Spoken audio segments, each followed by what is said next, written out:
116 حبه تاع بنيبل تاع اخر لحظه تاع ليله العيد، يجي بنين بنه تاع زمان، وصفه تاع زمان ما فيها ني زياده ني نقصان. نقطع لك كيما قلت كميه كبيره بمقادير مضبوطه. خلي لي جيم كومونتير وابونيو، كملنا حلويات العيد. الحاجه الاولى دوبت 500 غرام تاع مارغرين ديما اللي تعطيني الطراوه والبنه البنيون تاعي.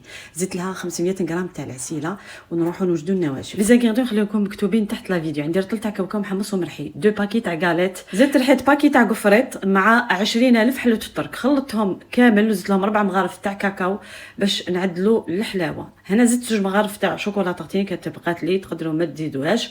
وبديت نلم بالخليط تاع مارغرين ديما والعسيله حتى تحصلت على هاد العجينه. حطيتها في سنيوه تاع 37 في 40، خرجت لي 80 حبه سوا، وفي سنيوه تاع 23 في 23 خرجت لي 36 حبه. دوبت شوكولاته الكلاصاج نوار باش ما يجيناش حلو بزاف، وتزينوه كيما حبيتو. انا دوبت شويه فيجيكا بلون، درت خطوط باش يعطيني ايفي تاع مامبري. خليت حتى نشفت الشوكولاته الكلاصاج وقطعتها كيما قلت لكم. هاد السنيوه كبار خرجت لي 80 حبه، والصغيره خرجت لي 36 حبه. جربوه بزاف بنين، اللي يحب ذوق تاع زمان. كان هذا اخر اقتراح لحلويات العيد. ان شاء الله الوصفات اللي بارطاجيتهم معكم عجبوكم. ما بقاني غير نقول لكم صحه فطوركم، سلام.